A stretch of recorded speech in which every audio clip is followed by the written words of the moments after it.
Welcome back to County Connection. For this next segment, we are going to be talking about some food safety superstars in Summit County, folks in restaurants and other retail food establishments who are really setting the bar in terms of food safety practices in their establishments.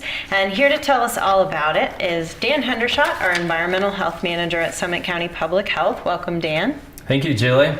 And we have VALINEE VONGNUSIT, who is from Snow Fox, which prepares sushi in City Market. Welcome, VALINEE. Thank you. And we have Frank Michaud. Did I pronounce that right? You did, yes. Okay.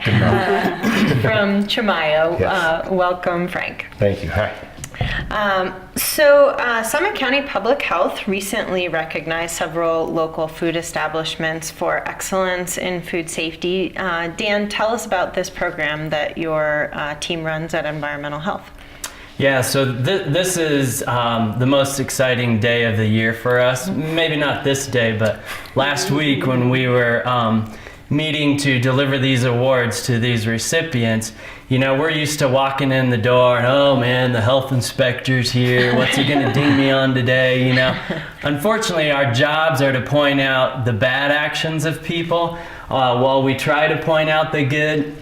That's not our job. So this day when we can go out and honor those who also value food safety the way we do and put in the effort, it's a real special day for us, and like I say, a highlight of our year. So it's a lot of fun for us to get out there and honor these guys. Great. So can you tell us about some of the criteria you use in these evaluations to kind of understand who's being excellent? Yeah, so let me just be very clear. This is the highest standard here for these folks. This is kind of the cream of the crop. We've got 416 facilities in Summit County, believe it or not. We have the infrastructure to support 150,000 people, guests, tourists, even though we have a smaller population. So we've got a lot of places, and we gave 5 awards here. That doesn't mean that 411 places are terrible, you know, need to be shut down. We've got very high standards for this award.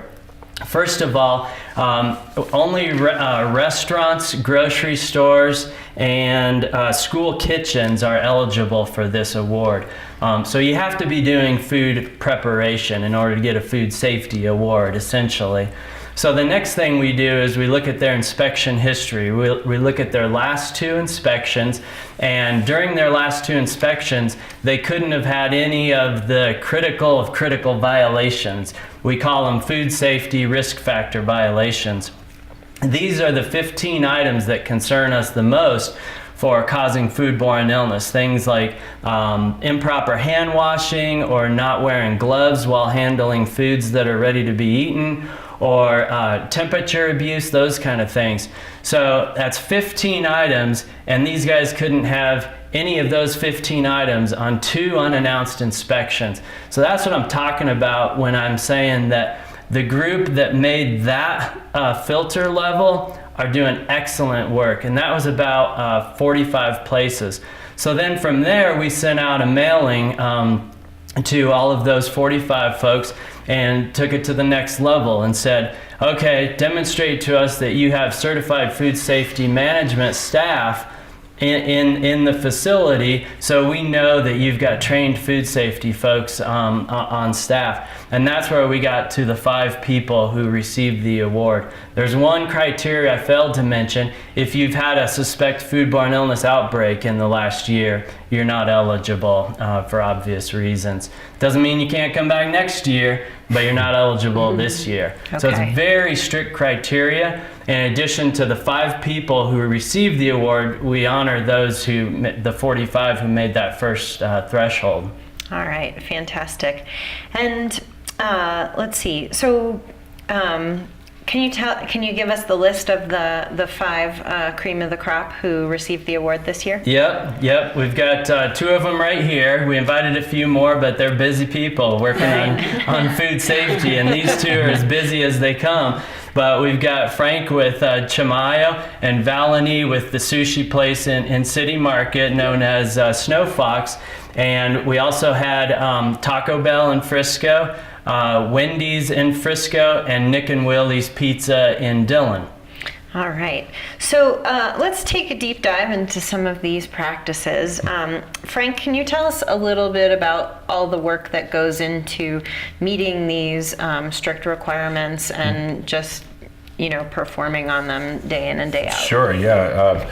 Daily, it's a daily battle. It's hand washing, it's food rotation, it's everything is about cleanliness. As long as you're keeping an eye out for those trouble spots, you can really pinpoint them and knock them out before it ever becomes an issue. Mm-hmm. And it's really focusing closely on the details. Yep.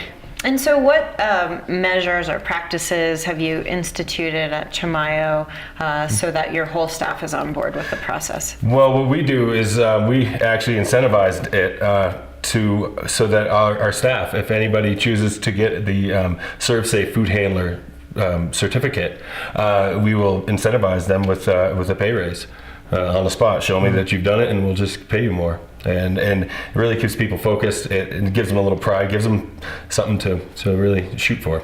Excellent.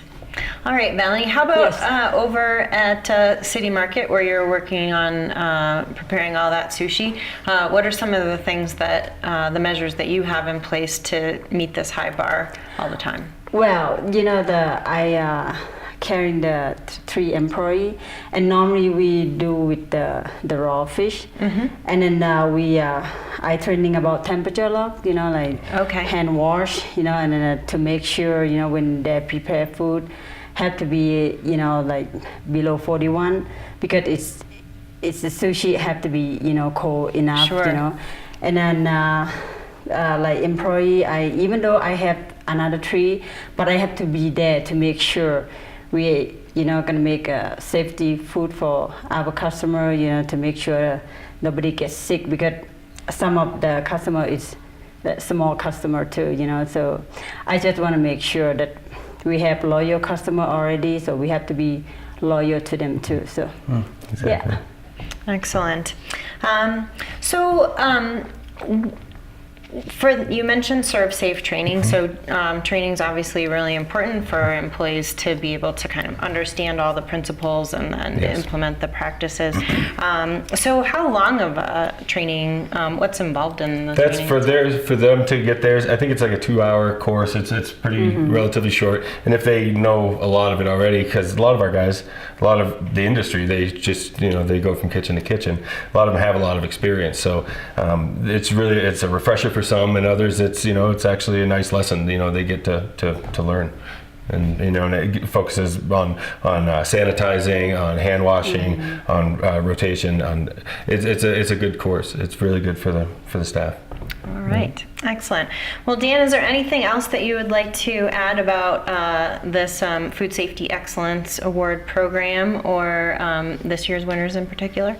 Yeah, we've been doing it for about 10 years with the exception of last year. And so as you're out and about in the different facilities in Summit County, you'll see these awards hanging on the wall from the health department, and a lot of these folks have received multiple awards, and it's good to honor those folks, thank them for putting food safety as a high priority as a customer.